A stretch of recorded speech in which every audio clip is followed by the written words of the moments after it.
Bonsoir à tous, bonsoir à toutes. Merci d'être venus aussi nombreux et nombreuses à cette réunion à l'inauguration de la Digital Factory de Verlingue. Vous le savez tous, l'ubérisation de l'économie, la désintermédiation bouleverse les modèles économiques dans tous les secteurs, y compris dans celui de l'assurance et de la finance. Nous sommes ici pour inaugurer un laboratoire d'innovation digitale dans ce qui est un lieu important à Nantes, la start-up, le start-up studio ici. Pardon, le Studio Palace, le Startup Palace, on va y arriver. Merci beaucoup. Nous sommes aussi en ligne sur les réseaux sociaux et pour nous accueillir, nous allons... C'est à vous, Éric Momy, c'est vous le maître de maison, c'est vous qui êtes la puissance invitante. Je vous laisse la parole. Ouais, enfin, puissance invitante, voilà. Maître de maison, ça fait moderne pour démarrer. Voilà, en tout cas, et on est ravis de vous avoir ici. On sait qu'en plus à Nantes, c'est une smart city, mais pas pour les voitures. C'est quand même compliqué d'arriver dans le centre-ville. Donc on apprécie vos efforts. Voilà, ceux qui sont sur les réseaux sociaux, on les salue. Je vois ici dans la salle des clients, des partenaires, des collaborateurs de Verlingue, de Génération, de Coverlife. Je dirais deux mots tout à l'heure, parce que vous allez voir, c'est pas la Digital Factory de Verlingue, c'est celle d'Adélaïde. Et Adélaïde, en fait, on a une marque phare qui est connue, qui est Verlingue, mais on a aussi deux sociétés sœurs. Une qui s'appelle Génération, qui est un gestionnaire en prévoyance et frais de santé. Je pense que c'est même le premier en France maintenant, avec 2 millions de bénéficiaires. Donc c'est une magnifique boîte. On appelle plus ça une start-up parce qu'elle a 20 ans maintenant. Donc, mais c'était quand même une sacrée réussite, croissance absolument incroyable. Et puis on a la dernière née qui, elle, est une vraie start-up qui s'appelle Coverlife, qui est alors là, elle, digital native. Ils n'ont pas besoin de passer par ici, ils sont déjà digitaux. Ils font de la distribution d'assurance online. Et quant à Verlingue, on va quand même pas s'oublier. Nous, on est un courtier d'assurance de risque d'entreprise. On est dans le monde du B2B, mais on vous racontera tout ça tout à l'heure. Donc, merci à tous. Puis merci à ceux qui sont ici sur scène avec moi. Et je pense que vous allez les présenter. On va les présenter tout de suite. Eric, merci beaucoup. Comme je vous le disais, nous avons 4 intervenants. On va commencer par vous, David Layani. Bonjour. Vous êtes le fondateur de OnePoint. Je dois vous dire bonjour. Si vous voulez, vous pouvez dire bonjour à tout le monde aussi. Bonjour les réseaux sociaux, bonjour tout le monde, les amis, les clients, les partenaires de Verlingue, enfin d'Adélaïde au sens large. Mathieu Legac, vous êtes le cofondateur du Startup Palace. Désolé pour avoir C'est pas grave. Bienvenue à tous, on est heureux de vous accueillir. Merci. Éric Mignot, vous êtes un start-upper, le cofondateur de la SurTech Plus Simple. Bonjour Éric. Bonsoir. Et enfin, Arnaud Giraudon, vous êtes le directeur général. Est-ce qu'on peut la qualifier de start-up encore? C'est le compte Nickel. On peut toujours? Bonsoir à tout le monde. Oui, on peut encore qualifier compte Nickel de start-up, même si on est 300 personnes aujourd'hui. On a encore progressé de 80% cette année et je pense qu'on fera la même chose l'année prochaine. Donc il y a toujours de la croissance. On va y revenir. Avant de vous retrouver, messieurs, je dis messieurs parce que vous êtes 5 hommes, hein, je vous propose de visionner, de regarder un tout petit film de présentation de ce qu'est la Digital Factory.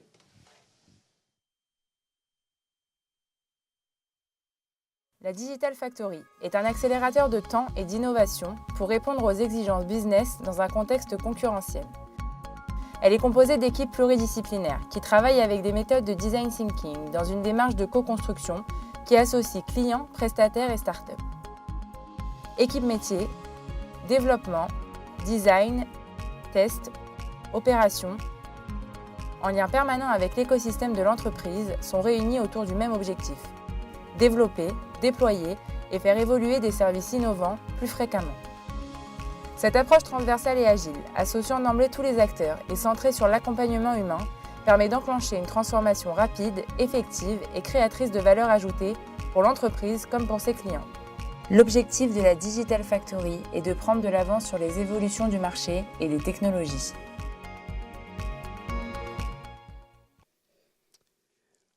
Bravo.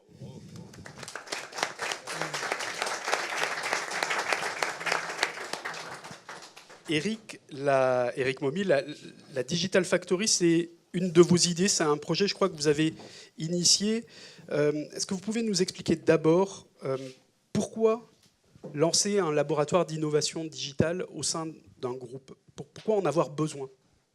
Alors, je vais faire un long story short. C'est pas une de mes idées, hein, vous allez voir. C'est une idée qui s'est imposée un peu d'elle-même. Très rapidement, nous, on est une entreprise qui a 85 ans, on pourrait dire vieille dame. En fait, l'accélération de notre histoire, elle est plus récente. On est, je me projette quelques années en arrière, 10-15 ans en arrière, une PME très agile. Et on va nous comprendre qu'il y a une révolution digitale qui arrive. Dans notre secteur d'activité, personne n'en parle. On est en avance sur tout le monde. Et on va, à l'époque, on ne dit pas ça, on va disrupter complètement nos métiers. On va créer des plateformes web. Et là, on va connaître une accélération phénoménale. Je vais dire simplement que je pense que la moitié de la valeur qu'on a créée sur les 15 dernières années, c'est ces choix qu'on a fait à l'époque. Donc on est à l'époque des disrupteurs. On vient bousculer les grands et on se retrouve à gagner des parts de marché sur d'énormes business contre des concurrents qu'on n'aurait jamais pensé pouvoir, on va dire, challenger. Et puis, on va vivre quelque chose, c'est qu'en 2016, on s'aperçoit, 2015-2016, que finalement, on est de moins en moins dans l'innovation. Alors, on a grandi, hein. On est passé de 300 à 1000 et quelques, mais on reste quand même une entreprise à taille humaine, agile. Et là, on découvre qu'il y a des gens qui sont beaucoup plus agiles que nous. Et sur un de nos métiers, qui est l'assurance des emprunteurs, c'est la fameuse assurance qui est vendue au guichet des banques, on voit des startups qui n'existaient pas 6 mois avant et qui sont en train littéralement de renverser la table et de disrupter un marché sur lequel, en gros, depuis 30 ans, on avait les mêmes acteurs avec des cycles de transformation extrêmement lents. Pour nous, c'est un électrochoc. Et là, on se dit, waouh, il se passe quelque chose. Alors, on va se mettre en mouvement. Et comme on est des gens agiles et réactifs, en l'espace de 12 mois, sur 2 métiers, on va faire la même chose que ces startups. On va aller les regarder, on va se rapprocher d'elles, on va essayer de comprendre ce qui se passe au niveau technologique. Et en 2017, on disrupte complètement 2 métiers, l'assurance des emprunteurs. Là, on revient dans la course. On va même voir un grand client banquier qui nous dit « C'est génial ce que vous faites, j'avais prévu de vous virer, mais en fait, je ne vais pas vous virer parce que je pensais que vous étiez complètement old style. Mais en plus, je vais étendre le business avec vous. » On fait la même chose dans l'assurance des professionnels de l'immobilier. Et fin 2017, au lieu de se gargariser en se disant « Waouh, super, on nous bouscule, on sait réagir très bien », en fait, on se dit « Waouh, en fait, c'est toute la boîte qu'il va falloir transformer. » Et là, on voit qu'on le fait au prix d'efforts absolument incroyables, que c'est contre nature, que travailler vite, c'est pas dans nos gènes. Et pourtant, j'ai insisté tout à l'heure, on était réactifs. Et là, on va se dire, si on ne change pas complètement notre modèle, si on ne quitte pas les habits du XXe siècle, parce que c'est quand même ce qu'on a, et pourtant on est une boîte moderne, on ne va pas y arriver. Et donc, il se trouve que dans nos amis du groupe, il y a quelqu'un qui s'appelle David Layani, qui se trouve être à notre advisory board, et qui dirige une boîte qui s'appelle OnePoint, qui fait de la transformation digitale. Peut-être nous raconter la suite. Eric, juste avant que David prenne la parole, vous avez très bien décrit toute cette transformation dans les métiers de l'assurance et de la finance dans un article de la revue Risque. Vous disiez qu'il fallait remettre le client, l'expérience utilisateur au cœur du métier. C'est ce qui motive aujourd'hui la politique, enfin la création d'une Digital Factory ? Clairement, au-delà de tout ce qu'on va raconter sur l'agilité, mais ici il y a plein de gens qui savent très bien ce que c'est qu'une Digital Factory et ce qu'on y fait.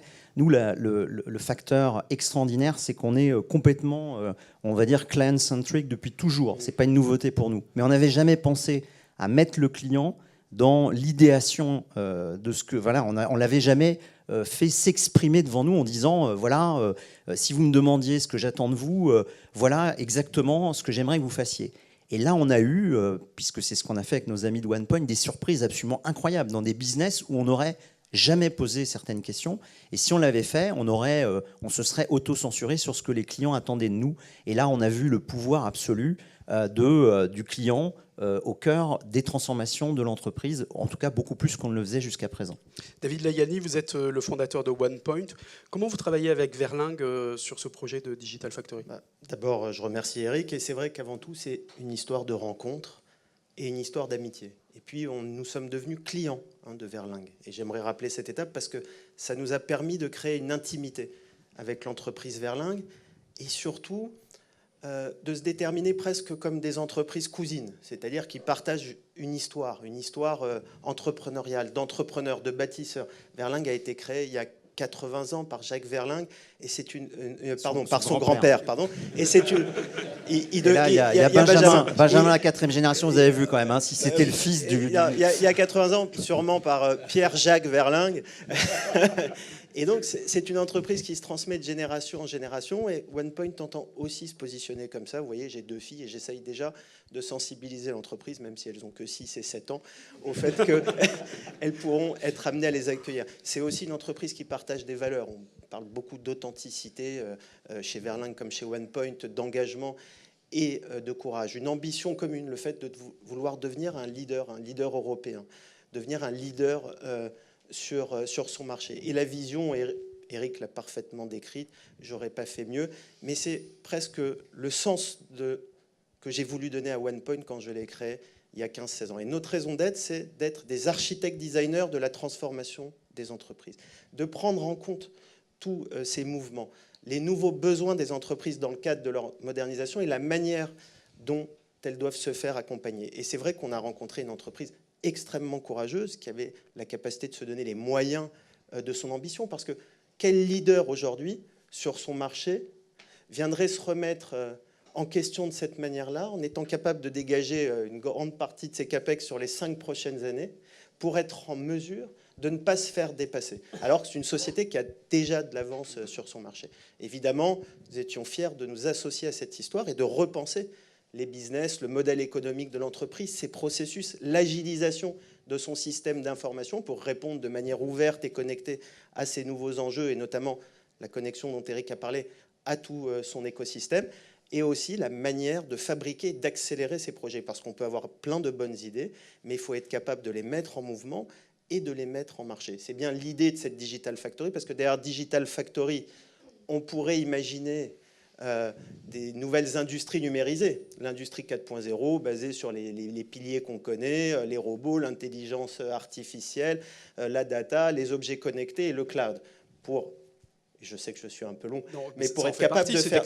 Voilà. Non, mais c'est très important parce que cette industrie-là, elle doit être capable de fabriquer de manière très flexible et reconfigurable un tas de produits à mettre sur le marché, tout en étant connecté avec son écosystème de partenaires, ses clients, ses fournisseurs et même d'autres industries dans le cadre de l'économie circulaire.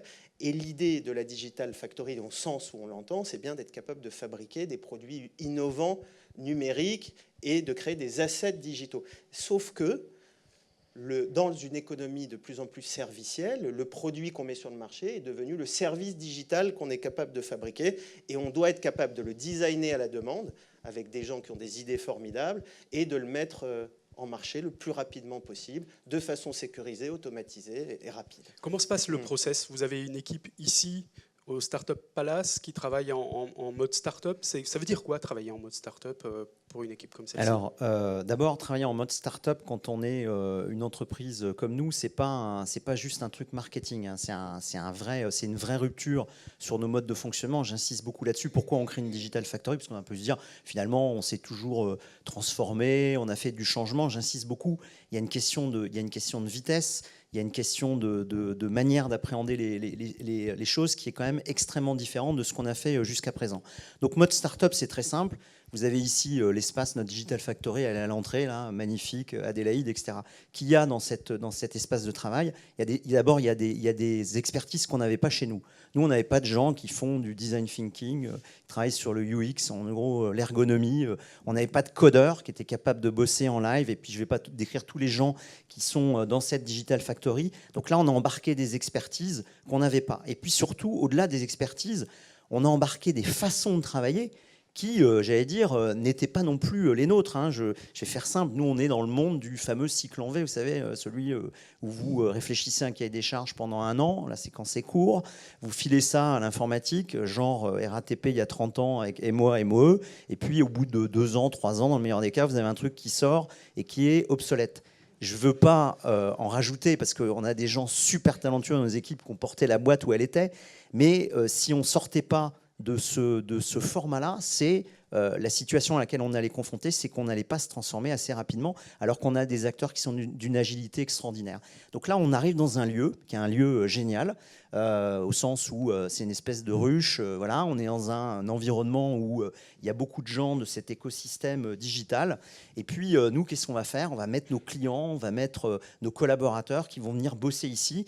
Et l'idée, c'est quoi ? C'est de prendre des petits sujets et de les traiter. Il y en a certains, ça sera en 3 jours au lieu de 3 mois, ça sera vachement mieux. Il y en a d'autres, on y passera 3 mois pour sortir des choses beaucoup plus importantes. Et l'idée, c'est d'être capable véritablement de faire des petites choses, des grandes choses, d'aller vite, et surtout d'être tout le temps en prise avec le marché et nos attentes de nos clients. C'est le drive absolu. Alors ça se passe ici, au Startup Palace à Nantes. C'est Mathieu Legac, vous êtes le cofondateur du Startup Palace. Qu'est-ce qu'apporte un lieu comme celui-ci à une stratégie de disruption digitale? Il faut être isolé, il faut un lieu comme celui-là pour être innovant? Oui, ça apporte plein de choses. Déjà, on se frotte au quotidien avec des startups. La plupart des gens qui viennent au Startup Palace, qui font le tour du Startup Palace, généralement, ils voient les trottinettes, ils trouvent ça hyper sympa à l'entrée. Et puis à la sortie, ils nous disent « Ah ouais, mais en fait, les startups, ça bosse !» Et en fait, ils le disent parce qu'ils sont rentrés plutôt en grand bruit. Et puis, en fait, ils ont compris cet état d'esprit complètement confiné, hyper focus sur leur sujet, sur le delivery. Et vraiment focus sur leur business. Et c'est ce qu'on a voulu créer en créant Startup Palace. C'est un lieu vraiment propice à l'exécution des entrepreneurs. Et le lieu crée l'émulation, c'est ça que vous voulez dire? Le lieu est fait pour ça. Alors ça, c'est la première brique. La deuxième brique, c'est que nous, on est opérateur de programmes d'accélération de start-up. Ça veut dire quoi? Ça veut dire qu'on crée et on anime des dispositifs qui permettent aux start-up d'aller plus vite. Et finalement, Startup Palace, c'est un lieu physique, mais qui est un hub de tous nos pré-accélérateurs et accélérateurs qui sont disséminés dans le Grand Ouest, de Brest à Tours, même jusqu'à Clermont-Ferrand et même Toulon. Bien sûr, on est présent à Paris, Rennes, etc., dans plein de villes. Ça nous permet de nous frotter aux meilleures startups qu'il y a sur le territoire du Grand Ouest et de les connecter avec des grandes entreprises comme Verlingue, mais pas que, puisqu'on anime aussi un accélérateur dédié à la SurTech, French AssurTech, avec les très grandes mutuelles françaises. Oui, la région a créé un écosystème sur les fintech et les assurtech. On a New York Tech, une initiative à Brest avec Arkea. C'est important que l'écosystème puisse soutenir l'innovation. Vous pensez que l'écosystème aujourd'hui du Grand Ouest peut voir naître des innovations majeures dans votre secteur? Qui veut moi, parler? je vais répondre oui, mais il y en a un, je pense qu'il est intéressé sur le sujet, c'est Arnaud. Je pense que ce serait bien qu'il parle. C'est un exemple majeur de réussite. Donc la question est de se dire, est-ce que dans le Grand Ouest, on peut innover, créer des startups à succès, c'est ça? Oui. Arnaud Giraudon, on va rappeler qui vous êtes quand même. Oui, alors, effectivement. Fondateur de Fortunéo. J'ai créé ce qui s'appelle Fortunéo aujourd'hui à Brest. C'était les années 2000, on parlait. C'était vrai la grande mode des startups. Mais c'est vrai qu'on a pu créer ce qui emploie 300 personnes aujourd'hui à Brest, qui s'appelle Fortunéo. Avec tout ce qui est en ligne, on peut opérer en dehors de la capitale. Même si à l'époque, quand on avait lancé ça, je crois qu'on était les seuls parmi 50 courtiers en ligne bourse à l'époque à ne pas être à Paris. Mais on a dans l'Ouest de très bons cerveaux en matière de technologie en particulier. On a des très bonnes écoles d'ingénieurs. Bien souvent, c'est vrai qu'on peut avoir tendance, on peut souffrir de complexes d'infériorité face à la grande capitale, mais concrètement, on se rend compte que la technologie est un gros levier pour créer de la valeur. Après, des initiatives de start-up qui grandissent dans l'Ouest, il y en a plein. Je pense à Klaxoon, par exemple, qui est sur Rennes. J'ai eu l'occasion d'accompagner dès le début. Aujourd'hui, Klaxoon, là, ils viennent de lever 40 millions d'euros après 5 ans sur une valo de 80. Donc à Rennes, ils ont des croissances très fortes. Nous-mêmes, Nickel, on a fait le choix de grandir sur Nantes parce qu'on y trouve des talents au niveau informatique. Toute notre informatique grandit à Nantes aujourd'hui, sans parler de notre service client. Donc je crois fondamentalement à l'aménagement du territoire en général.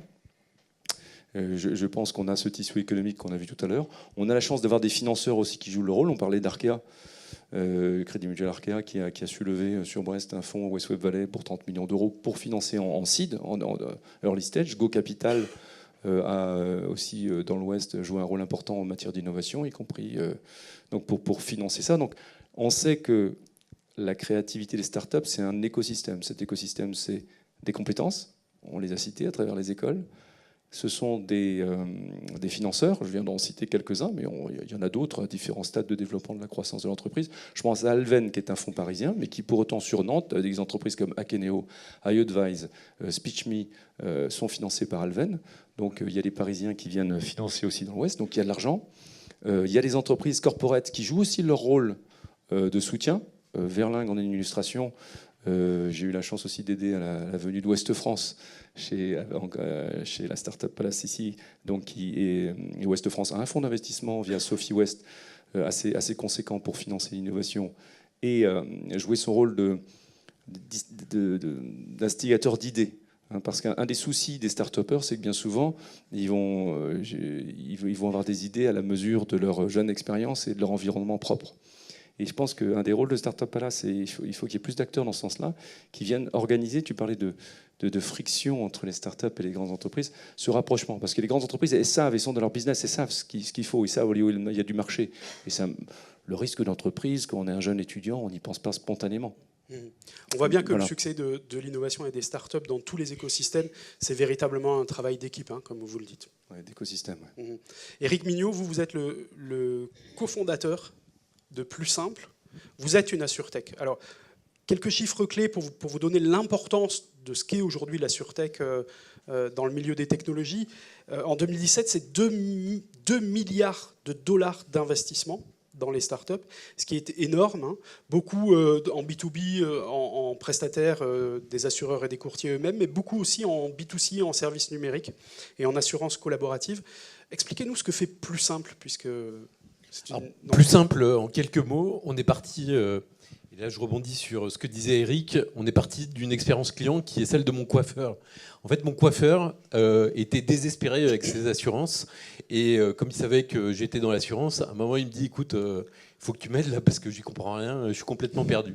Et en repassant avec lui son expérience client, je me suis aperçu que les petits pros, et donc lui en particulier, le coiffeur, quand il veut assurer l'ensemble de ses risques, il répond à 300 questions, il signe entre 5 et 10 polices d'assurance, il reçoit 1000 pages de papier. Et autant dire qu'il ne comprend absolument pas comment il est assuré.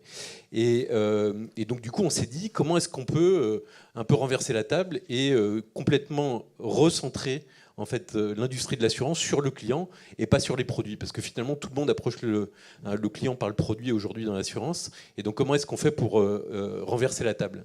Et donc, la seule manière de le faire, c'était de créer une technologie qu'on appelle le robot courtier, qui permet en fait d'analyser automatiquement le besoin du client, lui assembler une solution sur mesure et mettre en place cette solution et la gérer. Et donc, du coup, l'expérience client, c'est je mets le nom de la boîte, je réponds à 10 questions, je signe en ligne, je paye en ligne et je suis assuré tout de suite. Et quels sont les résultats aujourd'hui ? Vous pouvez nous... Donc aujourd'hui, on a signé 15 partenariats, sans Verlingue qui a été, donc Eric et Jacques qui ont été les premiers à nous faire confiance. On ne serait pas là aujourd'hui, donc merci d'avoir eu ce courage à ce moment-là. On a signé des partenariats en disant finalement, nous on a développé la techno, ça nous a coûté des millions d'euros.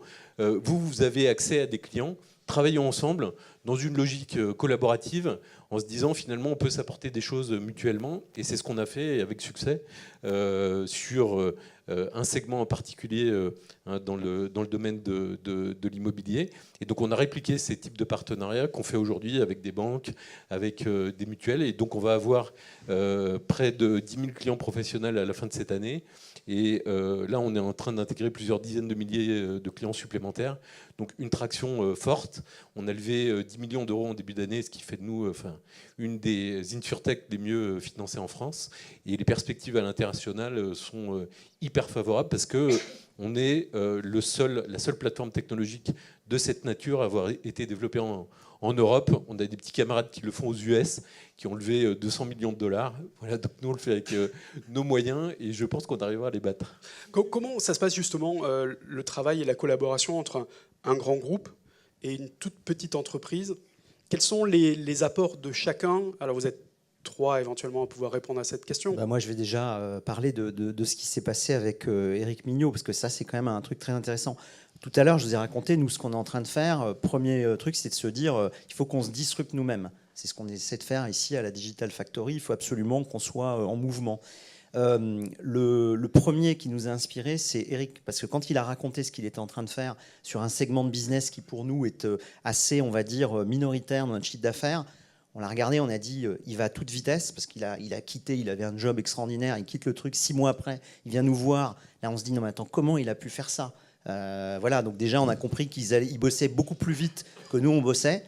Ça a été une source d'inspiration extraordinaire, parce que quand il m'a expliqué son modèle derrière, je me suis dit, waouh, quoi. Il pense différemment de ce que nous, on est capable de faire. Et le super truc, c'est que nous, on s'est dit, on va s'associer avec lui. L'autre solution, c'est de les racheter. Alors lui, il n'a pas voulu qu'on le rachète. On a essayé. Hein, vous avez essayé. Mais on s'est ne donnera pas associé le avec montant lui. du chèque. Pourquoi vous n'avez pas voulu? Dites-le nous. En fait, mon expérience, donc effectivement, j'ai eu une vie corporate pendant longtemps, parce que je ne suis pas un jeune start-upper, enfin comme l'imagerie populaire. En fait, je me suis aperçu quand j'étais dans la vie corporate qu'il y a 3 inerties quasi mortelles auxquelles on est confronté. La première, c'est l'inertie techno. Et quand il faut aller tordre le cou d'un AS400, c'est compliqué. Deuxième inertie, c'est l'inertie sociale. Quand il y a des gens qui ont fait le même métier pendant des années et à qui on demande de totalement changer en fait leur fusil d'épaule, ça demande une énergie de dingue pour arriver à faire ça. Et la troisième inertie, qui avait beaucoup dans l'assurance et que j'ai connue aussi dans la banque, c'est l'inertie culturelle. Finalement, ça va pas si mal que ça, quoi. Toutes les entreprises gagnent pas mal de pognon, enfin, tout se passe bien. Et donc, pourquoi aller prendre un risque comme celui que tu prends aujourd'hui pour finalement réinventer son métier alors que finalement on gagne très bien sa vie?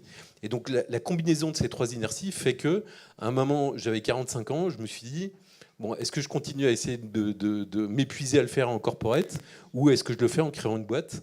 Et donc, c'est pour ça que j'ai décidé de créer la boîte. Et il faut qu'elle maintenant elle ait suffisamment de poids, de taille, pour arriver à apporter une solution à tous les acteurs du marché. Et donc se marier à ce stade, c'était sans doute trop tôt. Arnaud Giraudon. Voilà. En revanche, je veux bien que tu me donnes l'adresse de ton coiffeur, parce que depuis qu'il n'a plus de problème d'assurance, là, il bosse bien. Hein. Arnaud Giraudon, vous, alors, sans vouloir vous mettre en porte-à-faux, hein, vous avez une histoire un peu différente, puisque aujourd'hui, Compte Nickel appartient à BNPP. Vous partagez le point de vue d'Éric Mignot, ou comment ça se passe avec votre nouvel actionnaire? Comment vous travaillez ensemble sans avoir ces 3 inerties que décrit Éric Mignot? Donc effectivement, moi j'ai rejoint l'entreprise pour la diriger il y a un peu moins de 3 ans. Et à l'époque, on avait 120 actionnaires. Et on perdait de l'argent, comme toute start-up qui se respecte. Et il fallait régulièrement aller chercher des sous. Et quand vous avez 120 personnes, réussir à les mettre d'accord sur la prochaine levée de fonds, ou quand vous avez des options stratégiques à prendre, ou parfois il faut peut-être faire tel ou tel investissement, et les intérêts peuvent être antagonistes au sein de ces 120 personnes. Et donc, compte tenu de la croissance et de l'attractivité de la société, qui est encore aujourd'hui la plus grosse fintech en Europe en termes de chiffre d'affaires, on était sollicité. Et donc, on a été amené à choisir parmi les partenaires qui se présentaient. Et il se trouve que BNP a une approche assez me semble-t-il, intelligente, qui nous a séduite, puisqu'ils nous ont dit, écoutez, voilà, nous on sait très bien faire la clientèle haut de gamme, on sait très bien faire le modèle de distribution banque de détail. Simplement, vous avez une autre approche, qui est une approche où vous vendez via les bureaux de tabac. Vous ne visez pas la clientèle la plus haut de gamme, parce que vous traitez tout le monde de la même façon. C'est un produit qui est très simple, très vertical, alors que nous, on fait une gamme large. Donc on est vraiment tellement différents que, surtout, continuez à être ce que vous êtes, continuez à poursuivre votre mission d'inclusion sociale, d'inclusion bancaire. Et nous, on est là pour vous apporter les moyens, le cas échéant, de vous développer à l'international, puisque depuis, on est devenu rentable. Et puis, bien sûr, on va vouloir vous contrôler en termes de risque et vous contrôler en termes financiers, mais comme 100% des actionnaires. Et pour le reste, surtout continuer à être ce que vous êtes. Donc ça, c'était la promesse avant. Après, 18 mois plus tard, elle est tenue. Donc, ça fonctionne bien. On grandit toujours très vite. Là, on vient de franchir le 1 100 000 clients en moins de 5 ans. Donc, on a doublé de taille encore dans les 18 mois. Donc, ils jouent bien le jeu. Et il y a une maturité, je pense, des investisseurs en la matière. Parce qu'historiquement, les grands groupes avaient une sorte d'assurance, notamment dans les fintechs. Il y a 5-10 ans, le regard était condescendant à l'égard des startups. Et les grands groupes de banque assurance ont découvert que, comme tu disais, Eric, cette faculté qu'ont des entités de plus petite taille d'agir avec plus de réactivité. aux trois barrières que tu évoques, j'évoquerai aussi la quatrième, peut-être, qui est celle de ce qu'on appelle la compliance en anglais, la réglementation, la conformité. Il ne s'agit pas de dire que les startups ne sont pas en conformité avec la loi, tout le monde a vocation à l'être.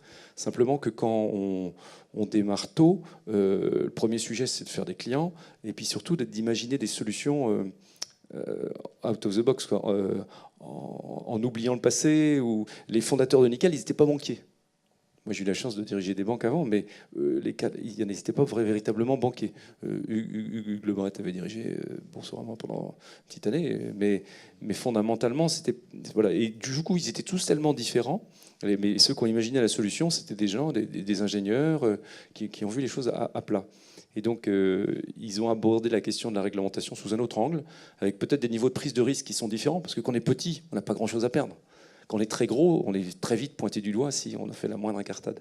Donc ça, c'est vrai que dans le domaine de la régulation, que sont l'assurance et la banque, les grands groupes ont un vrai intérêt à laisser les startups grandir. Et quand ils ont acquis une certaine taille, les acquérir. On a assisté à pas mal d'acquisitions ces derniers temps. Et je pense que c'est un mouvement qui a vocation à perdurer.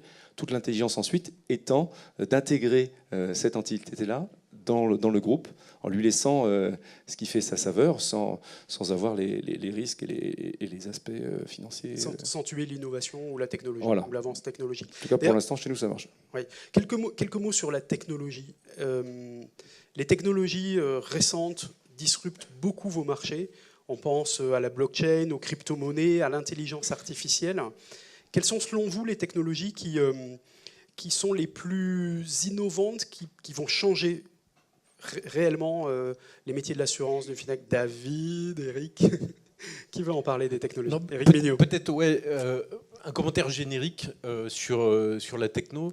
C'est quand je suis rentré dans l'assurance, un des trucs que j'ai vu, c'est que il y avait les nanas du marketing et les gars de la techno. Et en fait, deux fonctions qui sont des fonctions entre guillemets subalternes, qui n'étaient pas des fonctions centrales, puisque les fonctions centrales, c'est toutes celles qui étaient autour de la connaissance du risque, etc. Or, je pense que ce qui est en train de se passer en ce moment, c'est un recentrage violent sur le client. Et donc, c'est plus les nanas du marketing, mais c'est une connaissance approfondie, comme tu le mentionnais, de une intimité client. Et donc, ça, c'est une expertise. Et il y a un certain nombre de méthodos pour faire ça. Et la deuxième chose, c'est de se penser comme des entreprises techno. Et c'est assez marrant parce que tous les gens qu'on recrute qui viennent de l'assurance chez Plus Simple, on leur dit on est une boîte techno. Ouais. On est une boîte techno. Ouais. Et 6 mois après, ils viennent, ils disent oh putain, on est une boîte techno. Et en fait, ça met à peu près 6 mois à comprendre ce que ça veut dire que d'être une boîte techno. Et donc, du coup, au-delà de toutes les technos, c'est un mindset spécifique. Il faut gérer la boîte comme étant une plateforme technologique avant tout. Et ça change complètement la manière dont finalement on gère l'entreprise. Mathieu, vous vouliez ajouter quelque chose sur ce sujet? Peut-être pour rebondir, parce qu'on parle souvent des grosses technologies de rupture, on est content, mais on ne voit pas l'usage. Et moi, j'ai envie de vous parler d'usage. En intelligence artificielle, aujourd'hui, avec le machine learning, j'ai une start-up qu'on accompagne. Alors, dans la friction, nous, on a l'habitude de dire qu'en fait, on met des seaux d'huile dans la relation entre la start-up et la grande entreprise. Mais pour vous donner un exemple qui marche hyper bien, donc cette fameuse start-up dans le machine learning, qui s'appelle PhotoNower, ils l'ont entraîné sur les photos de sinistres automobiles. Sauf qu'ils n'avaient pas assez de photos. Et c'est là où qu'un grand groupe intervient, Groupama, plusieurs millions de photos de véhicules tagués, patrimoine exceptionnel qui permet d'aider la start-up à grandir. Et ce fameux machine learning, l'idée c'est de pouvoir le mettre demain au sein de l'application de Groupama sur votre smartphone. Et le jour où vous avez un sinistre, vous prenez en photo votre véhicule. Et là, il vous dit si la franchise va fonctionner, le réparateur le plus proche pour prendre rendez-vous et directement prendre rendez-vous directement dans le smartphone, il est là. Et en fait, on s'occupe de tout parce que tu as une assurance et tu as une bonne assurance. Et là, on a ubérisé, dans un plus grand cas, l'expert automobile. Et surtout, on a remis ce qu'on appelle, nous, du care dans la relation client, qui était mal parti au départ parce qu'il a un problème avec son véhicule. Et là, on voit qu'on a un vrai cas d'usage du machine learning, de cette fameuse intelligence artificielle, qui là n'est pas du tout un bullshit, et on fait des choses. Un autre exemple, on parle souvent de la réalité virtuelle. Okay, c'est sympa, on va pouvoir voyager. Là, on est en train d'accompagner une start-up qui s'appelle Lucine, qui développe un médicament numérique. Médicaments numériques, ça peut paraître bizarre. En fait, ils sont en train de traiter la douleur avec de la réalité virtuelle et de la thérapie sonore. Ils sont en fait de labellisation exactement comme un laboratoire pharmaceutique. Mais en fait, travailler avec une mutuelle, un assureur, c'est extraordinaire parce que en fait, ils se remettent dans la chaîne de valeur de la distribution. En plus, au passage, comme c'est un médicament numérique, ça scale, c'est génial. Hein, mais en plus, on vient réduire la prise d'opiacés. Donc, en plus, on fait de l'économie de coûts. Et là, on est sur une technologie où, enfin, aujourd'hui, on trouve des usages. Et nous, Startup Panda, on est là pour faire en sorte que ça marche. Parce que, comme aujourd'hui, les assurances ne sont pas des boîtes techno, et ben, il y a beaucoup au-delà de la relation humaine et du rythme, de l'agilité qu'il faut mettre, et ben, il y a aussi beaucoup d'assistance et de l'huile de roulage à mettre. Et avec Momi, c'est vrai, les boîtes d'assurance ne sont pas des boîtes techno? Non, les boîtes d'assurance ne sont pas des boîtes techno, c'est une vérité, mais je pense que personne ne le découvre ici. Moi, je suis très sensible à ce que vient de dire Mathieu sur la notion des usages. Moi, je ne dis pas Verlingue, demain, c'est une boîte tech. Verlingue, c'est une boîte de conseil. Verlingue, c'est un intermédiaire qui va trouver les meilleurs deals auprès marché de l'assurance, qui sont complexes, qui ont des dynamiques qui leur sont propres. Verlingue, c'est un gestionnaire qui essaie de satisfaire ses clients au quotidien. Et il se trouve que dans les 3 compartiments de notre métier, il y a un levier extraordinaire qui s'appelle la technologie. Et c'est tout ce qu'on est en train d'embrasser, et on l'a déjà fait. Ce que tu disais là sur l'histoire des photos, nous, on est devenu un des leaders de l'assurance des flottes automobiles d'entreprise. On n'était rien il y a 10 ans. Et on est devenu un des leaders parce qu'on a disrupté complètement un marché antédiluvien. Et quand je dis antédiluvien, c'est un compliment. Et on est en train de travailler sur exactement ce que tu décris. Voilà. Et n'empêche que notre métier à nous, c'est d'aider un client à gérer son risque. En matière d'automobile, première cause de mortalité dans les entreprises, hein, c'est le risque routier. Donc vous imaginez ce que ça représente pour une entreprise. Voilà. Donc nous, on reste autour de notre métier de risque. On est là pour satisfaire des clients, pour être imaginatif. Et la techno, c'est juste un levier extraordinaire pour donner le sourire à nos clients, quoi. David Layani. Oui, je voudrais confirmer ce que dit Eric. C'est qu'à son insu, il est en train de devenir une boîte tech. Mais ça, j'accepte. C'est tout le principe de cette Digital Factory. C'est qu'elle est capable de partir de ses usages et de mettre en marché des services innovants de façon très rapide. Mais la Digital Factory, elle va renvoyer l'ascenseur parce qu'elle crée sa propre innovation à la base des technologies et non plus dans une vision strat to technologie, mais technologie to strat en allant vers l'usage. Et de la technologie, on va essayer de définir et de créer des nouveaux usages. Et pour avoir suivi cette année Verlingue, c'est une boîte en plus qui a adopté ce mindset, qui a su se transformer, mobiliser toutes les énergies de l'entreprise, recréer de l'empowerment par ses salariés en faisant émerger des tas de solutions. On l'a vu dans tous les ateliers créatifs qui ont été organisés en commun sur la base de cette co-construction, que toutes les idées étaient dans la tête des employés de Verlingue et qu'ils avaient su mettre l'entreprise en mouvement pour que chacune et chacun dans l'entreprise soit capable de les exprimer, de créer ces services innovants et de les déployer de façon très rapide grâce à la Digital Oui, on voit bien Factory. que la co-construction, la co-création avec les parties prenantes que sont les employés, les clients et l'écosystème est la clé. Hein. Ouais. Mais n'empêche que, je reviens sur mon sujet, on a un énorme business avec les professionnels de l'immobilier, les administrateurs, les syndics. Alors il y en a plein, ils sont dans leur congrès à Paris, ils ne sont pas avec nous. Je peux vous dire que ce qu'on est en train de faire pour ce monde-là, c'est juste absolument extraordinaire. La techno, c'est un moyen. Et voilà, mais c'est vraiment cette démarche qu'on a adoptée dans notre Digital Factory, de les mettre au milieu. Et aujourd'hui, ils sont en train de nous amener sur des terrains. Ça va être un vrai game changer. Hein. On va arrêter de faire de l'assurance et on va devenir un partenaire pour les aider à réparer les copropriétés, etc. Et vous voyez que le sujet, c'est pas la techno. Alors la techno, elle va nous permettre de faire ça avec une fluidité absolument extraordinaire. Mais l'idée de départ, c'est vraiment le besoin de notre client. Et en l'occurrence, là, je parle de l'immobilier. On a la même chose des institutions financières. Je vois ici, on a quelqu'un de la Banque Postale qui est un de nos clients historiques. Je sais que c'est aussi le tien, probablement le tien aussi. Donc, c'est Eric, toute l'économie. On est super content de t'avoir. Voilà. La Banque Postale en cœur. Merci, la Banque Postale. Voilà. Et c'est quand même, nous, le sujet, c'est de se dire, en gros, qu'est-ce qu'on va faire pour vous? Et la techno, c'est un accélérateur. Voilà.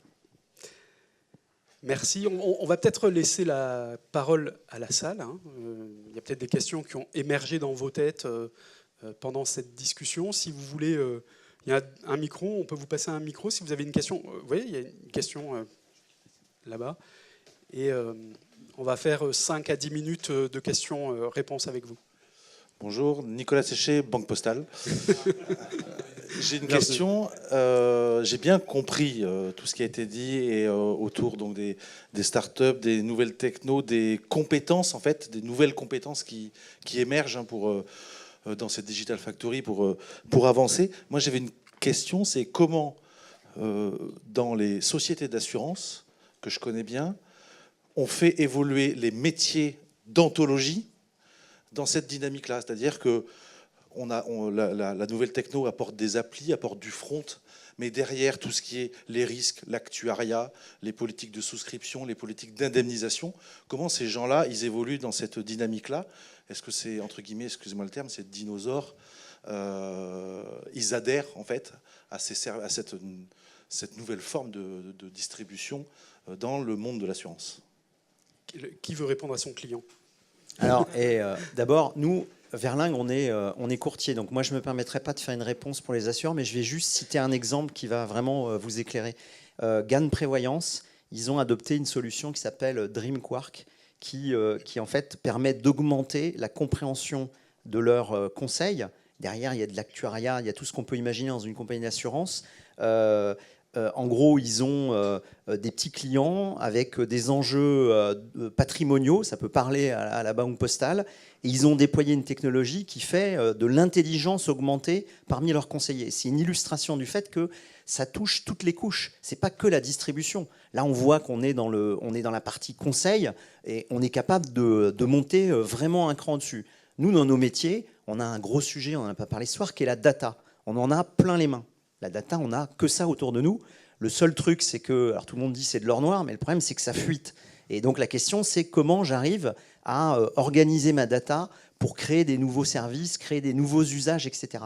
Et donc on voit qu'à tous les étages de l'entreprise, que ce soit dans le conseil, dans la distribution, la gestion, il y a ces enjeux. Maintenant, comment ça se passe chez les acteurs? Je pense qu'il y en a qui vont passer le cap du changement parce qu'ils ont cet ADN, ils vont se transformer.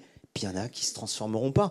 Et ça sera l'histoire habituelle. Je trouve que ça, pour ceux pour qui ça va mal se passer, ça va aller beaucoup plus vite que d'habitude. Donc ça, c'est plutôt une bonne nouvelle parce qu'on souffre moins longtemps.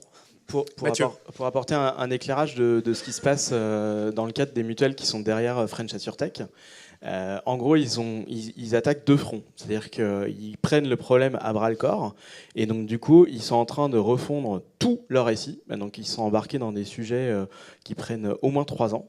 Et ça, c'est le premier pilier. Le deuxième pilier, c'est qu'ils viennent, tous les directeurs de l'IARD, ils viennent dans les comités de French AssureTech pour sourcer toutes les meilleures innovations et du coup, les mettre dans le SI. Alors, parfois, ils ne peuvent pas le faire tout de suite, donc ils font des rustines, des patchs à côté, pour contourner le problème, tout en sachant que demain, ils vont devoir le refaire proprement, intégré dans la techno. Donc ils mènent le sujet à bras-le-corps parce qu'ils savent très bien qu'ils n'ont juste pas le choix.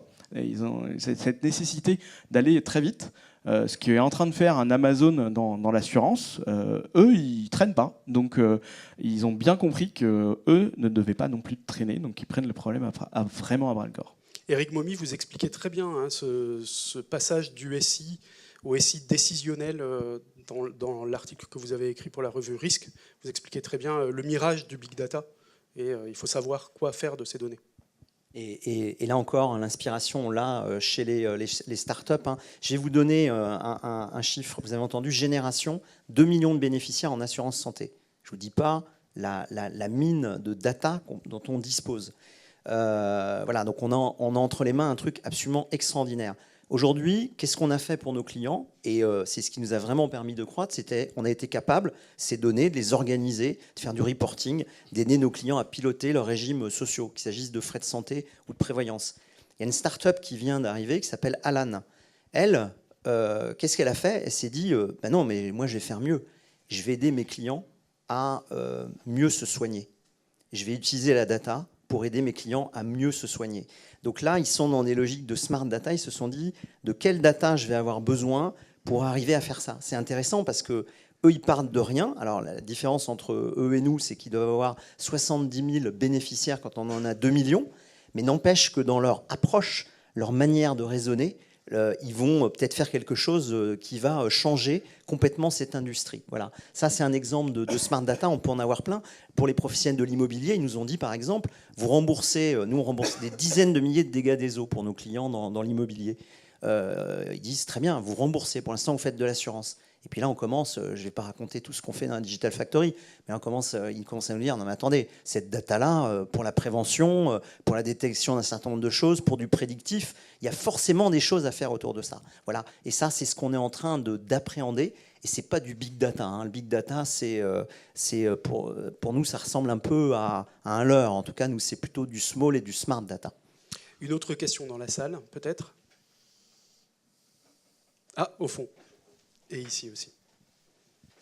Bonjour. Bonsoir. Bonjour, François Auger, RCA. Est-ce que vous parlez de 4 inerties aujourd'hui qui ont tendance à s'installer? Est-ce que vous ressentez ces inerties s'installer dans vos startups? Et qu'est-ce que vous faites en fait pour pallier à ce problème-là et sur les 4 axes en même temps? Comment maintenir l'esprit start-up dans une entreprise qui grandit? Est-ce que c'est ça la question? Le mot qui est le plus utilisé, c'est plus simple, c'est GFDY. C'est Just fucking do it. Non, blague mise à part, ça suppose de totalement réinventer le management, l'organisation.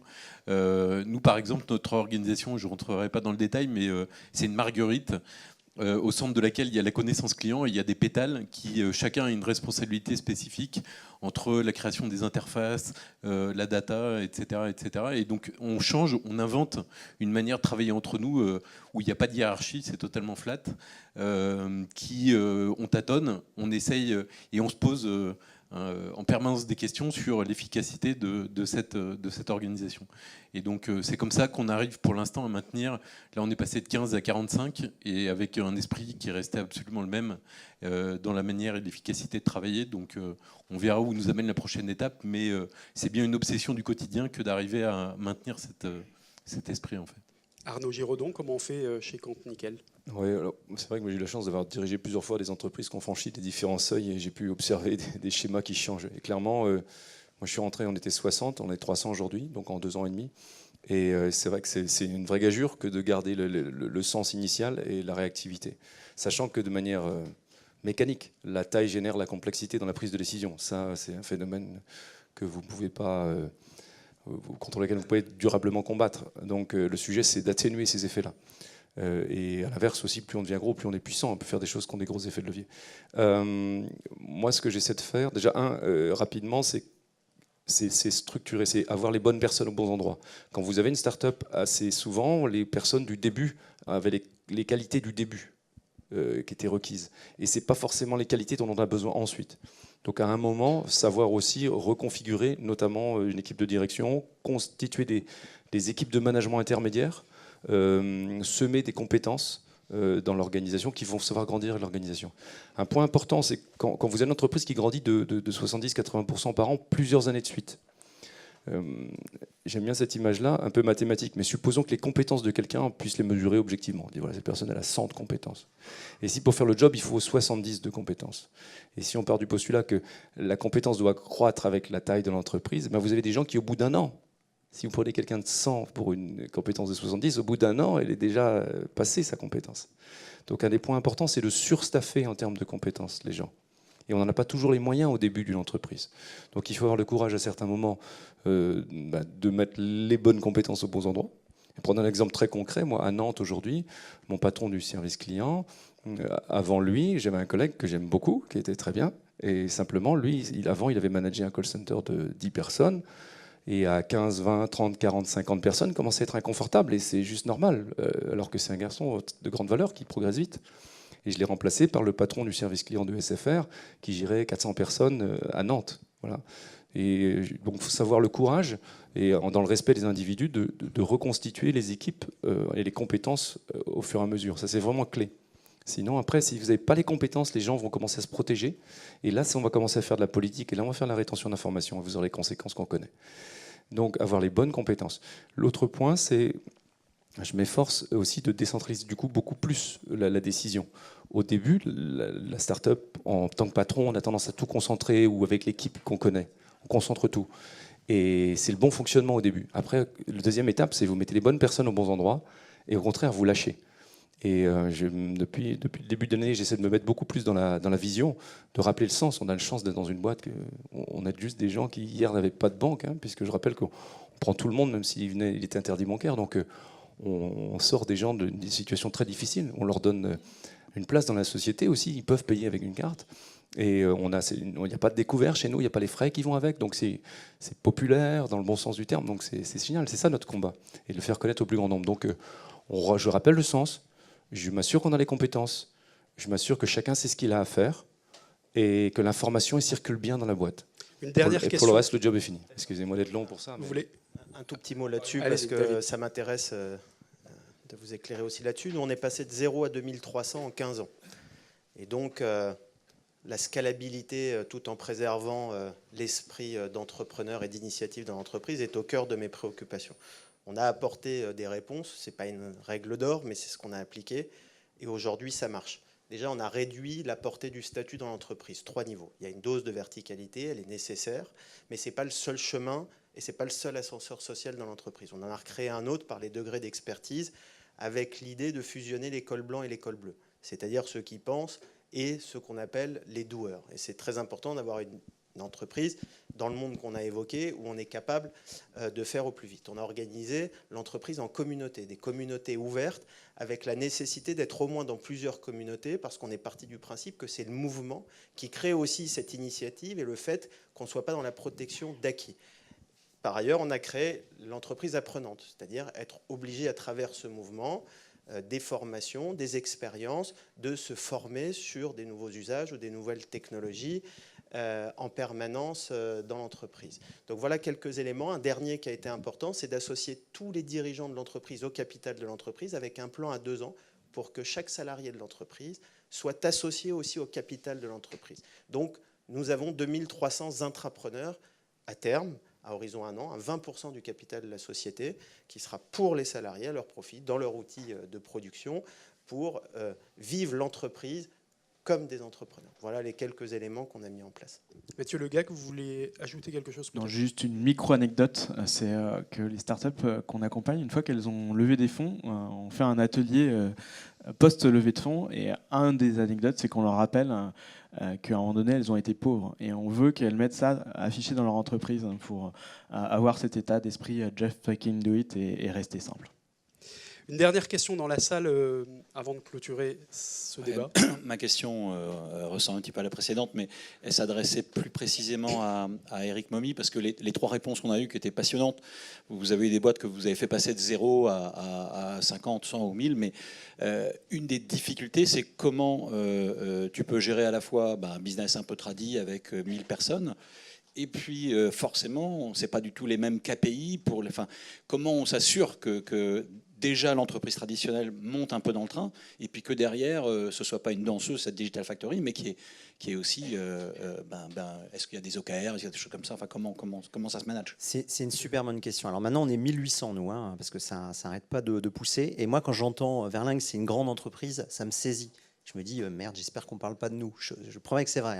Nous, on a vraiment un esprit de PME, de petite entreprise. Et quand on dit on est une grande entreprise, ça nous flatte pas. On se dit, waouh, il y a des travers à éviter. L'équation, tu l'as un peu posée dans ce que tu viens de dire, c'est que nous, en fait, on doit vivre 2 choses en parallèle. On doit être ambidextre. Il n'y a pas d'autre terme pour décrire ce qu'on doit faire. On a une boîte à faire tourner, qui est une boîte de production. On a 1800 personnes qui délivrent au quotidien. On a des enjeux IT absolument énormes. On rembourse les frais de santé de 2 millions de salariés. On rembourse des dizaines de milliers de sinistres pour nos clients. J'ai plus combien de centaines de milliers en auto. Enfin, on est quand même sur des logiques de nombre, de flux.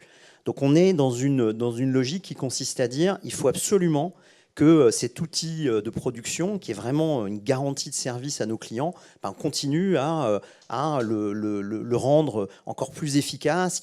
Donc ça veut dire dans la boîte, il y a quand même des logiques top-down. Il faut absolument qu'on soit au rendez-vous de nos clients. Et dans le même temps, si on fait que ça, on n'a pas d'avenir. Et donc on est obligé de préparer la suite. Et on est obligé de raisonner sur des logiques, cette fois-ci, qui sont, je ne sais pas si elles sont plus moyen-long terme, mais on a la chance d'être une entreprise familiale. Tout le capital est dans la boîte. Hein. C'est la famille et les dirigeants d'entreprise, les principaux managers. Donc on se projette tous dans la durée. Et on sait en même temps qu'on a un énorme challenge devant nous, c'est-à-dire d'être capable de préparer l'avenir, ce qu'on fait là, de réfléchir différemment. Je vais le dire aussi, et pas forcément avec les mêmes personnes. Ils sont tous dans l'entreprise, mais on ne va pas demander à ceux dont on leur dit il faut que vous soyez dans le delivery au quotidien. Et par ailleurs, après 19 heures, si vous avez un peu de temps, réfléchissez à l'avenir de l'entreprise. Donc on vit ces deux rythmes. Et pour une boîte comme la nôtre, l'énorme défi, c'est d'être ambidextre. Alors, il y a plein de... Nous, on adore les publications du Boston Consulting Group, et je vous invite vraiment à lire une des publications du Boston Consulting. Il y a mon article, le fameux article qui a été mis en version papier. C'est un scandale, mais vous la trouverez ici. Voilà, et il y a la référence dans cet article. Et il explique très, très bien l'équation à laquelle on est confronté quand on devient une plus grande entreprise. Et guetté par les lourdeurs et les fameux défis que vous venez d'évoquer, ça va à une vitesse phénoménale. Nous, on l'a vu à tous les seuils de la boîte. Hein. Je suis rentré, il y avait 150 personnes, on est 1800. C'était il y a 19 ans, c'est pas si vieux que ça. Et on a vu à chaque fois des espèces de caps où on se disait, si on ne se remet pas en question, si on n'est pas en train de se bouger, ça va mal se passer. Notre chance, c'est que nous, on a un ADN de pauvres, parce qu'on est né en pays bigoudin. Pour ceux qui ne connaissent pas, ça rigole pas là-bas, avec l'argent. Éric Momy, pardon, gardez le micro. J'ai une dernière question pour vous, c'est peut-être la plus difficile. Qu'est-ce qui ferait que vous considérez à l'avenir que cette Digital Factory est une réussite? Quels sont les signes, les défis que vous aimeriez qu'elle relève? Alors, je pense qu'il y a un premier marqueur qui sera majeur, c'est que la Banque Postale se dise, je prends l'exemple de la Banque Postale parce qu'ils sont en face de moi, ils ont tellement disrupté le front, ils ont tellement été un levier pour nous aider à faire du business dans nos cœurs de métier, notamment l'assurance des emprunteurs, que ces gens-là, on va bosser avec eux.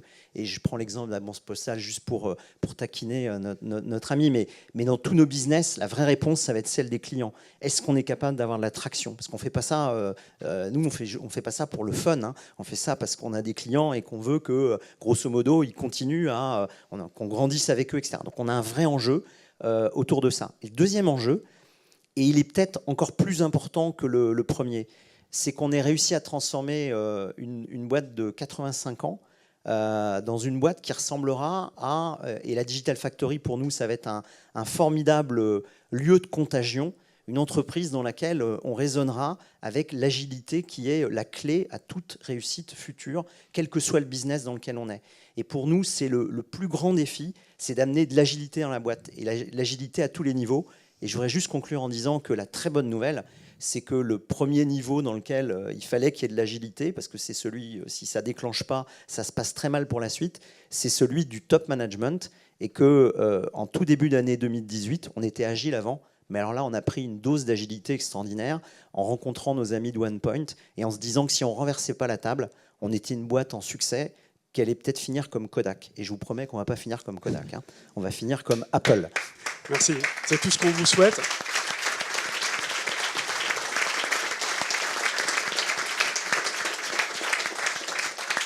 On va remercier les invités de ce jour. Arnaud Giraudon, le directeur général de Compte Nickel, Éric Mignot, le cofondateur de Plus Simple, Mathieu Legac, le cofondateur de Startup Palace, et David Layani, fondateur de OnePoint. Merci beaucoup d'avoir été aussi nombreux. Merci Éric Momy de nous avoir accueillis. Merci, à très bientôt. Au revoir.